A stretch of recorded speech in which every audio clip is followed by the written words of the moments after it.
Simpleng mag-asawa lang kami ni Carla. Nagkakilala kami sa probinsya nila noong sinama ko ng mga kaibigan ko para magtrabaho doon. Meron silang maliit na tindahan kung saan ako umuutang at binabayaran ko kapag araw ng sweldo. Ganun kami nag-umpisang magkakilala. Ako nga pala si John Noah. Noah ang tawag sa akin ng mga nakakilala sa akin. High school graduate lamang ako. Hindi ako nakapagtapos ng pag-aaral dahil na rin sa kahirapan. Gusto ko sanang ipagpatuloy ang pag-aaral, kaya ako nagbalak mag-ipon para pangtustos sa pag-aaral ko. Pareho kami ng kapalaran ni Carla. Hindi na siya nag-college para mapag-aral naman nila ang mga kapatid niya. Dahil na rin sa araw-araw na magkausap kami, ay nahulog ang loob namin sa isa't isa. Naging magkasintahan kami. Nabuntis ko siya at nagsama kami. Masaya ang naging pagsasama namin.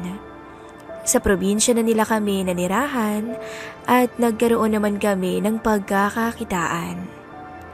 Kumuha kami ng hulugan ni tricycle at siya naman ay nagtayo ng maliit din na tindahan.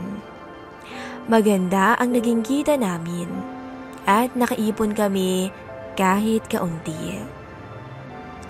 Ngunit hindi talaga pala palagi maayos. May dumating na pagsubok sa amin na kung saan naubos namin ang aming ipon at naibenta rin namin ang aming tricycle. Doon na kami nagpasya ni Carla na lumuwas ng Maynila.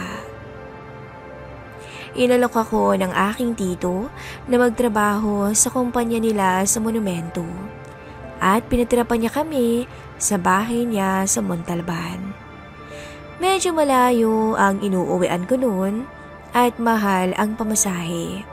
Kaya bumili kami ng lumang bike para magamit ko. Naiiwan lang si Carla sa bahay kasama ang anak namin. Medyo boring daw kapag wala ako dahil wala siyang nakakausap. Kaya nagpasya ulit kami na magtayo ng maliit na tindahan. Para naman sa ganun ay meron siyang mapaglilibangan. At dahil din doon, marami siyang nakilala. Mga nagiging suki niya sa tindahan. Isa na dito ang unanong si Nano. Mabait si Nano. Nagtitinda siya ng gulay sa bangketa. Nung minsan na wala akong pasok, ay nakakwentuhan ko to. Malakas siyang kumita dahil marami na siyang suki sa palengke. Sa kanya na rin umu-order ang asawa ko ng mga lulutuin na gulay. At kahit mga isda at karne ay napapakisuyuan niya to. Kalapit bahay lang kasi namin to at nag-iisa lang sa bahay niya. Kilalang kilala si Nano sa lugar namin dahil mabait at pala kaibigan. Naging malapit sa pamilya namin si Nano. Lagi siyang tumatambay sa tindahan ng asawa ko at laging nakikipaglaro sa anak namin. Kaya kahit papaano ay may nakakausap na ang asawa ko. Mahilig pa tong magdala ng kanyang mga luto, kaya madalas ay kasabay rin namin siyang kumain sa hapunan. Pinagkatiwalaan na namin siya, kaya kahit anong oras ay pwede siyang pumasok sa bahay namin. Madalas pa nga ay siya ang taya kapag nagiinom kaming tatlo sa bahay. At minsan ay nakakatulog na siya sa amin dahil na rin sa kalasingan. Nagkaroon ako ng magandang offer sa pinapasukan kong trabaho. Dahil daw sa kasipagan ko ay gusto nila akong pag-aralin. Para naman daw magkaroon ako ng magandang pwesto sa kumpanya. After office, ang pasok kaya walang magiging problema sa oras. Sinabi ko to kay Carla at pumayag naman siya. Pagkakataon ko na raw to para makapag-college.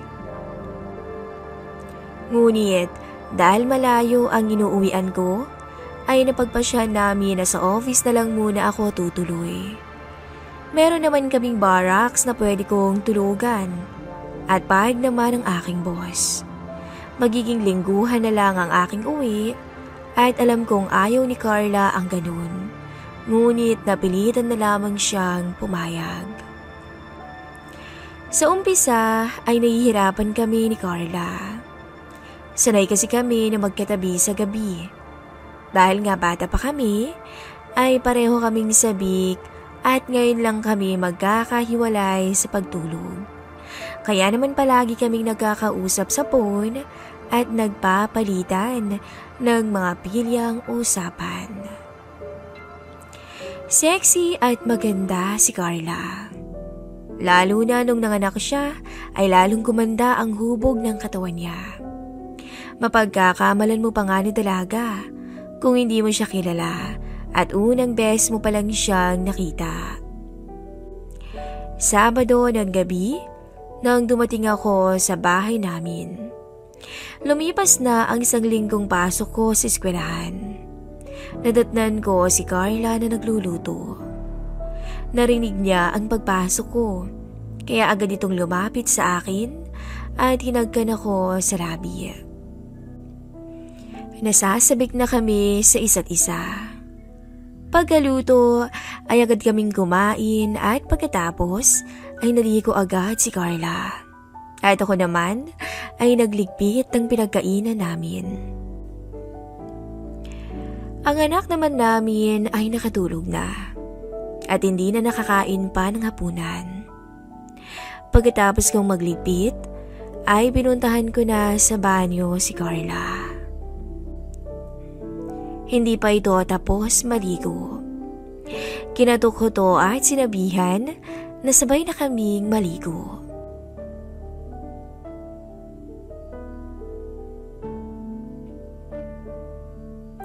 Binuksan niya ang pinto at napagmasdan ko ang tinatagong ganda ng asawa ko. Nilapitan ko siya at hinalikan. Sabik na ako kay Carla. At ramdam na ramdam ko rin ang pananabik ng asawa ko sa akin. Hindi na kami nag-aksaya pa ng oras. Agad naming pinunan ang pangangailangan ng isa't isa. Halos panawan ng ulirat si Carla sa tindi ng gigil ko sa kanya. Lalo na nang maisandal ko siya sa pader. Saksi ang banyong yun kung paano mamuti ang mga mata ng misis ko. Halos inabot din kami ng 1 oras sa pagpapakasasa. Mabuti na nga lamang at hindi nagising ang anak namin. Kaya naabot namin ang dapat para makontento kami pareho. Hindi naman ako nababahala na mabuntis siya dahil maingat pa rin kami. Napag-usapan namin na kapag maganda na ang kita namin ay tsaka na namin babalakin na magka-baby ulit. Tinuloy na namin ang paliligo. Pagkatapos ay muli naming pinagbigyan ng isa't isa sa kwarto. Pinawi namin ang 1 linggo na hindi kami nagkita. Para kaming bagong kasal. Maraming beses pa naming tinugunan ang uhaw namin at masayang-masaya kami nung gabing yun. Pagkatapos namin ay nagkwentuhan muna kami. Hindi kami natulog. Kinuwento ko sa kanya kung ano ang nangyari sa pag-aaral ko ng 1 linggo. At siya naman ay kung ano ang ginawa niya sa bahay ng 1 linggo. Meron siyang naikwento sa akin. Nangyari ng Huwebes ng gabi. Ito yung araw na nagkausap kami sa phone. Pagkatapos daw kasi naming mag-usap, ay napagpasyahan niya na maligo. Malapit na raw siyang matapos nang biglang may kumatok. Binilisan raw niya ang paliligo. Nakatabis lang daw siya ng tuwalya. Pagbukas niya ng pinto, ay nakita niya si Nano na maraming dalang gulay. Pinapasok niya raw to at kinuha niya agad ang mga dala. Saan galing ang mga to? Ang dami mong dalang gulay. Mga parinda ko yan. Bakit mo binibigay sa amin? Tanong ng asawa ko. Nanalo ko ng malaki sa sugal. Imbis na perang ibabalato ko, yung mga parinda kong gulay na lang. Inilagay ni Carla ang mga gulay sa refrigerator na pinahiram din sa amin ni Nano. At dahil marami ang dalang gulay ni Nano, ay inayos muna ni Carla ang pagkakalagay nito, kaya natagalan siya. Pagkatapos ay bumalik kung nasaan si Nano. Nakita niya raw si Nano na parang hindi mapakali at parang kinakabahan. Nagpaalam daw ito na uuwi na. Tsaka lang naalala ni Carla na nakatapis nga lang pala siya at walang suot na panloob. Yumuko pa naman daw siya nung inaayos niya yung mga gulay. At dahil unano nga si Nano, ay marahil nakita nito ang hindi dapat. Kaya daw siguro parang kinakabahan at sa tingin daw niya ay sobrang natakam si Nano. Nagbihis agad daw siya ngunit parang nakaramdam na naman daw siya ng excitement kaya tumawag siya sa akin ulit. Naalala ko yun. Kaya pala tumawag ka na naman sa akin. Wika ko. Hindi ko kasi malaman kung bakit bigla akong nakaramdam ng excitement noon. Kaya tinawagin ulit kita. Ibig bang sabihin noon, nagustuhan mo na nakitaan ka ni Nano? Hindi ko alam. Pero nadala ka noon, di ba? Magagalit ka ba kung yun nga, hindi ko naman sinasadya yun eh. Napaisip ako. Niyakap ko si Carla. Huwag ka nang mag-alala. Alam ko naman na hindi mo sinasadya. Siguro nagkataon lang na wala ako kaya walang makapawi ng nararamdaman mong uhaw bilang babae. At nagkataon lang na nakitaan ka ni Nano. Paano na yun? Nakita na niya. Nag-isip ulit ako bago sumagot. Hindi rin naman sinasadya ni Nano yun. Lalaki din siya at normal lang siguro na mapatingin siya sa isang maganda at masarap na tanawin. Mabait naman sa atin si Nano eh. Kahit hindi niya tayo kaano-ano, di ba? Kaya lang, parang nahihiya akong humarap sa kanya. Baka pag nakita niya ako, nai-imagine na niya. Nagkita na ba kayo ulit buhat nung nangyari? Hindi pa nga. Hindi na nga siya pumunta buhat noon. Siguro nahihiya na rin sa'yo. Alam niya siguro na alam mo. Ano bang gagawin natin? Kakausapin ba natin siya tungkol doon? Huwag na. Lalo lang yun mapapahiya eh. Kunyari na lang walang nangyari. Pumayag si Carla sa sinabi ko at natulog na kami. Kinabukasan ay naging abala ako sa pag-aayos sa bahay. Naglinis ako at nagkumpuni ng mga sirang gamit. Naging abala ako maghapon. Nanibago ako kasi madalas tumatambay si Nano sa bahay at nakikipagkwentuhan sa amin. Pero hindi siya nagpakita nung araw na yun. Siguro nga ay nahihiya dahil sa nangyari. Napag-usapan ulit namin to ni Carla. Kaya sinabi ko sa kanya na kalimutan na talaga ang nangyari dahil mukhang malaki ang naging epekto noon kay Nano. Sinabi ko rin sa kanya na kapag nakita niya to, ay siya na ang unang bumati. Pumayag naman si Carla sa sinabi ko. Araw na naman ang pag-alis ko at 1 linggo na naman kaming hindi magkikita ng asawa ko. Magtatrabaho ako sa umaga at mag-aaral sa gabi. Kailangan ko magsikap para sa pamilya ko. Tuwing gabi ay magkausap kami ni Carla. Nasabi na rin niya sa akin na nagkita na sila ni Nano. Siya raw ang unang bumati dito na parang walang nangyari. Binati din daw siya nito at nakipagkwentuhan. Sa una ay naiilang daw siya, pero dahil mabait naman talaga si Nano ay nawala na rin yun sa isipan niya. Kinukumusta nga raw ako nito at sinabi daw niya na hinihintay ko siya nung linggo, ngunit hindi ito nagpakita. Nagpunta raw si Nano sa kapatid niya sa Bulacan at nagdala ng pera doon kaya nawala ito saglit. Naging normal na ulit ang lahat. Pumapasyal na ulit si Nano sa bahay. Pero minsan daw ay napapansin ni Carla na parang napapatitig sa kanya si Nano. At minsan ay nakikita niya na nakatingin to sa katawan niya. Binabaliwala na lang daw niya yun pero parang nakakaramdam daw siya ng hindi niya maintindihan. Naiisip mo ba na ini-imagine ka ni Nano? Parang ganun nga. Gusto mo naman? Hindi ko alam eh. Paano kung ganun na nga? Napaisip ako sa sinabi ng asawa ko. Pero hindi ako nagalit. Parang may naramdaman akong kakaiba. Baka pinagpapantasyahan ka na ni Nano. Sa tingin mo ba ginagawa niya sa akin yon?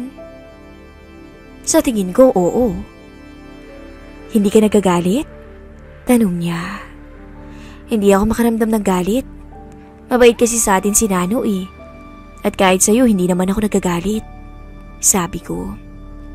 Alam ko kahit hindi mo sabihin sa akin, ay nakakaramdam ka ng kakaibang kiliti. Tama ba ako? Ay, hindi ko alam eh. Hindi ko maintindihan kung bakit. Kahit ako hindi ko din alam. Hindi normal pero parang may side sa sarili ko na nagugustuhan ko. Parang ganun nararamdaman ko eh. Pareho tayo. Pag-uwi ko ulit ng Sabado ay nakita ko si Nano na nasa bahay. Nagkumustaan kami. Sabay-sabay kaming kumain ng hapunan. Nagyaya siyang uminom, ngunit tumanggi ako. Sinabi ko sa kanya na bukas na lang dahil wala kaming pasok ng Lunes, kaya pwede akong maglasing. Pumayag naman to, kaya pagkatapos kumain ay nagpaalam na umuwi na. Nagligpit lang kami ng pinagkainan ni Carla at sabay ulit kaming naligo. Nagkwentuhan kami habang nasa banyo at naliligo. Kumusta naman si Nano? Tinititigan ka pa rin ba? Tanong ko kay Carla. Oo, madalas. Kapag nandito siya. Tingin ko, madalas ka na nung iniisip eh. Siguro nga. Nung minsan, napansin ko yung short niya. May nakaumbok. Ano naramdaman mo? Nadala ka ba? Oo eh. Nasa kalagitnaan na kami noon. At pansin ko na parang biglang ginanahan si Carla. May papagawa ko sa'yo. Ano yun? Gusto kong itry mo na imaginein si Nano ngayon habang inaangkin kita. Anong ibig mong sabihin? Pumikit ka at isipin mo na si Nano yung nagpapakasasa sa'yo ngayon. Hindi na nagsalita si Carla at pumikit ka agad. Sinunggaban ko naman ang labi niya at wala nang sinayang na sandali. Sa kalagitnaan, nabanggit pa ni Carla ang pangalan ni Nano na lalong nagpadala sa amin. Nakailan pa kami ni Carla ng gabing yun. Nakikita ko na talagang ginaganahan si Carla habang iniisip si Nano. Napaisip ako bigla. Lalo na sigurong gaganahan ng misis ko kung si Nano na talaga ang nagpapakasawa sa kanya sa ibabaw ng kama. Habang nasa opisina ako ay iniisip ko kung paano ang gagawin ko para magawa ko ang plano ko. Napapansin ako ng boss ko na tahimik. Akala niya ay may problema ako. Tinawag niya ako at kinausap. Tinanong niya ako kung pera daw ba ang problema ko. Sinabi ko sa kanya na hindi. Wala naman akong problema. May mga plano lang talaga akong iniisip. Sinabi niya sa akin na kapag kailangan ko raw ng pera, ay magsabi lang daw ako. Tutulungan daw niya ako. Kinagabihan ay nag-chat sa akin si Carla. Sinabi ko sa kanya agad ang plano ko sa kanila ni Nano. May plano na pala ako sa inyo ni Nano. Ano yun? Yayayain ko siyang uminom sa linggo. Siguro naman hindi yun tatanggi. Hindi tayo iinom ng marami dahil hindi naman yun ang pakay natin. Sasabihin ko sa kanya na may sasabihin ka at mag-uusap kayo sa kwarto. Pagdating ko dyan sa Sabado, sasabihin ko kung anong gagawin mo. Okay, sige. Excited ka na ba? Tanong ko. Oo naman. Pagkatapos ng klase ko ng Sabado, ay agad akong bumiyahe pa uwi. Pagkarating ko sa bahay ay napansin ko ang ilang gamit sa may sala. Tinanong ko si Carla kung saan galing ang mga yun. Bakit ang daming mga gamit dito? Kay Nano yan. Bakit nandito? Tanong ko. Sa atin na lang daw eh. Naisip na lang daw niya na ibigay sa atin kaysa ibenta niya. Ibang klase talaga si Nano. Sayang nga eh. Dahil aalis na siya. Nangihinayang na sabi ng misis ko. Nagpasalamat nga ako. Sinabi ko na lang sa kanya na pagdating mo ay babawi tayo sa kanya. Alam kong ibig mong sabihin dyan. Nasabi ko. Totoo naman yung sinabi ko, diba? Kinabukasan ay pinuntahan ko si Nano. Nakita ko siya na nakaupo sa labas ng bahay niya at nagkakape. Pare, hindi ka yata nagtinda ngayon ah. Hindi na, buhat ng isang linggo. Hinabilin ko na yung mga gamit ko dun sa katabi kong pwesto. Sinabi ko na hindi na ako magtitinda at uuwi na ako ng probinsya. Ganun ba? Siya nga pala. Tara dun sa bahay mamaya. Magkwentuhan tayo ulit habang nagiinom. Huwag ka nang tumanggi. Total, naalis ka na rin naman eh. O sige, para naman maalis din yung lungkot ko. Pupunta ako dun mamaya. Okay, sige ha. Hintayin kita. Umuwi na ako. Sinabi ko kay Carla na pumayag na si Nano na makipag-inuman. Nagpunta ako sa palengke at bumili ng mga lulutuin. Pagbalik ko ay kinausap ko muna si Carla kung ano ang gagawin niya. Ito yung gagawin mo mamaya ha. Kapag malapit nang maubos yung isang bote na iniinom namin ni Nano, maligo ka na. Pagkatapos, dumiretso ka na sa kwarto. Magsuot ka ng maiksi. Yung pantulog mo na pink. Tapos, pag alam ko na okay ka na, sasabihin ko na kay Nano na may sasabihin ka sa kanya. Sasamahan ko siyang pumasok sa kwarto. Tapos iiwan ko kayo. Umupo ka sa gilid ng kama. Gagawa ako ng buta sa kwarto natin para makita ko kayo. Kapag nasa kwarto na kayo, sabihan mo siya na maupo malapit sa'yo. Tapos, ikwento mo sa kanya yung nangyari sa inyo na alam mong nakita niya na yan. Ikaw na bahala sa iba ha? Kaya mo na yan. Sige, ako nang bahala. Gumawa ako ng maliit na siwang sa kabilang parte ng kwarto namin. Maliit lang, eksakto lang para makita ko ang gagawin nila. Pagkatapos ay tinulungan ko na si Carla sa paglaluto. Dumating si Nano bandang 3:00 na ng hapon. May dalang lechon manok. Pulutan daw namin. Inihain na namin ni Carla ang pulutan at nagbukas na ako ng 1 litrong alak. Inumpisahan ko ang pagkukwento at nagpasalamat ako kay Nano sa mga binigay niya sa amin. Ako lang ang nagkukwento. Napapansin ko na tumatahimik si Nano kapag hindi ako nagsasalita. Iniiba ko ang usapan para hindi mapunta sa problema niya ang pag-uusapan namin. Binabagalan ko lang din ang tagay para hindi agad siya malasing. Noong nangangalahati na ang alak namin ay kinantatan ko na si Carla. Hudyat na yon nang pinag-usapan namin. Nagpaalam si Carla sa amin na maliligo dahil naiinitan na raw siya. Tuloy lang kami ni Nano sa pag-inom at ako naman ay tuloy din sa pagkukwento. Maya-maya ay lumabas na si Carla sa banyo nang nakatabis ng tuwalya. Nakita ko na sinulyapan siya ni Nano.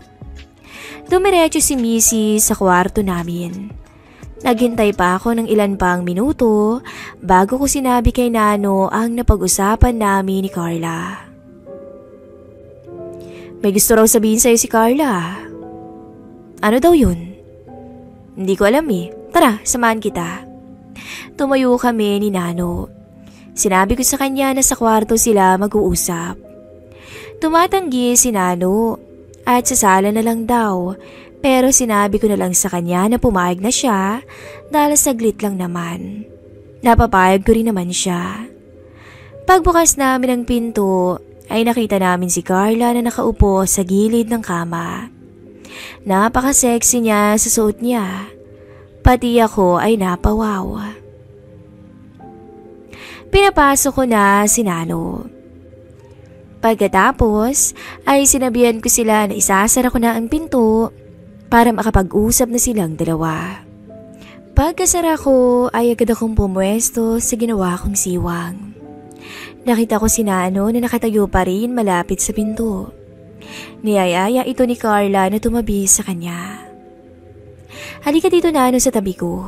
Umupo ka dito. Lumapit naman si Nano ay tumabi sa misis ko. May gusto akong sabihin at itanong sa'yo. Ano yun Carla? Gusto kong maging tapat ka sa sagot mo ha? Oo naman. Kailan ka pa nagsimulang matakam sa akin? Nakita kong nagulat si Nano sa tanong na yun ni Carla. Sagutin mo ng totoo ha? Nagsimula yun nung nilalagay mo yung mga dala ko sa ref. Sabi ko na nga ba eh. Nakita mo nun no? Pasensya ka na Carla ha. Hindi ko naman yung sinasadya. Nagulat din ako nun. Inakbayan ni Carla si Nano. Okay lang yun. Nangyari na eh. Kasalanan ko rin. Kasi nawala sa isip ko. Nakita ko na tumatama ang mukha ni Nano sa inaharap ni Carla. Nagkatinginan sila. Bigla na lang nagdikit ang mga labi nilang dalawa. Nagpalitan. Maalab. Parang hindi na sila humihinga. Kinalas ni Nano ang suot ng misis ko. At bumungad sa kanya ang ganda ng katawan ng misis ko. Maya-maya, ibinabara rin ni Nano ang suot niyang short sa harapan ng misis ko. Nagulat at napakagatlabi na lang si Carla sa nabungaran. Napangisi ako. Kahit pala unano si Nano, ay nabiyayaan naman to sa kama. Lumapit si Carla at lumuhod kay Nano. Ang kaninang malungkot na mukha ni Nano ay napalitan ng kakaibang kasiyahan. Hindi nagtagal, tuluyang napadpad ang dalawa sa kama. Kusang ibinukas ng misis ko ang binti niya para kay Nano. At sa puntong yun, ay tuluyang naisuko ni misis ang sarili niya kay Nano. Totoo na nabiyayaan si Nano. hindi akma sa katulad niyang unano. Napagmasdan ko ang misis ko kung paano nabaliw ito at nawala sa katinuan sa tindi ng tinatamasa. Hindi siguro niya akalain na mapapaligaya siya ni Nano kahit ganun siya kapandak. Ilang minuto pa ang lumipas, parehas nakarating sa rurok ang dalawa. Ako man ay sumabay din sa dalawa. Bagong karanasan sa amin ang gabing yun. Iba ang epekto sa akin ng mga pangyayari. Nag-enjoy din ako. Tinignan ko ulit sila. Nakahiga si Nano at nakayakap naman si Carla. Siguradong hindi pa sila kontento. Nagpapahinga lang sila. Pinuntaan ko ang anak ko. Nakatulog na pala sa panonood. Kumuha ako ng panglatag at tabi na kaming natulog. Pagkagising ko ay may araw na. Bumangon ako at tinignan sila. Wala na si Nano sa tabi ni Carla. Baka umalis na. Maya-maya ay narinig kong bumukas ang pinto ng silid namin. Nakangiti si Carla paglabas niya. Ipagtitimpla daw niya muna ako ng kape bago siya maligo. Habang naliligo si Carla, ay nasasabik naman ako sa ikukwento niya. Nasaksihan ko naman ang nangyari, pero gusto ko pa rin na magkwento siya. Paglabas niya sa CR, ay agad siyang nagbihis at umupo sa mesa. Ako naman ang nagtimpla ng kape niya. Ano, okay ba? Akala ko ba tiningnan mo kami? Oh, hindi mo ba nakita kung nagustuhan ko? Nakita ko pero gusto ko pa rin manggaling sa'yo, no? Sobra. Hindi ko nga maipaliwanag. Nakatulog lang ako nung umalis siya. Totoo? Nakailan kayo? Hindi ko nga mabilang eh. Hindi ko alam. Basta ang alam ko, kakaiba siya. Kaya palang ganda-ganda ng ngiti mo ha? Maganda ang naging araw namin noon. Hinihintay ko si Nano na bumalik at makikipagkwentuhan sana ako, pero hindi siya bumalik. Sinabi ni Nano kay Carla na sa Martes na pala siya aalis. Hindi na raw niya sinasabi sa akin para daw pag umalis siya ay wala nang makakaalam pa. Ayaw niya raw kasi kaming makita habang umaalis siya dahil malulungkot siya. Ite-text na lang daw ako ni Nano. Pagpasok ko ng Lunes ay may pinagawa sa akin ng boss ko. Hindi ko naman trabaho, pero ang sabi niya ay pag-aralan ko na raw. Kaya naman naging busy ako ng buong araw. Pagkatapos ng klase ko ay tumawag ulit si Carla. Nagpunta daw doon si Nano. Nagpunta dito si Nano kanina lang. Sinabi niya sa akin na madaling araw daw siya aalis bukas para tahimik. Hindi pa siya nagte-text sa akin, sabi ko. Baka mamaya pa. Gusto ko pa naman sana siyang makakwentuhan tungkol sa nangyari sa inyo eh. Umisa pa ba kayo? Oo. Grabe, kakaiba pala talaga ang unano na yun. Naging mabait at totoo siya sa atin. Kaya okay lang yung ginawa natin. Oo naman. At hindi naman ako nagsisisi dahil alam ko na napasaya ko rin siya. O sige, hintayin ko na lang na mag-text siya sa akin mamaya. Natapos ang pag-uusap namin ni Carla ng gabing yun. Bukas ay wala na si Nano.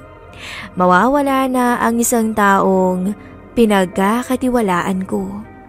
Pero sa isip ko na lang, ay may iniwan naman siya sa aming mag-asawa na isang experience na hindi namin makakalimutan. Naming tatlo, hindi namin makakalimutan ang tagpong yon. Hanggang dito na lang po ang ating story. Salamat sa mga nakinig.